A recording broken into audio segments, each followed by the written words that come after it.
In this video, I'll show you how to add credits for Claude Code API usage. First, open your browser and go to the Anthropic Console. Log into your account. If you do not have an account yet, go ahead and create one for free. Once you are logged in, look for the Settings menu on the dashboard. Click on it and then select Billing or Plans and Billing. You can also go directly to the Buy Credits page from inside the console. Once you are on the billing page, click on the Buy Credits button. Enter the amount of credits you want to purchase. You can start with as little as $5, so you do not need to commit to a large amount straight away.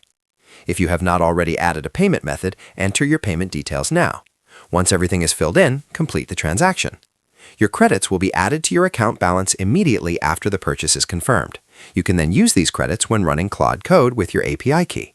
That is how you do it.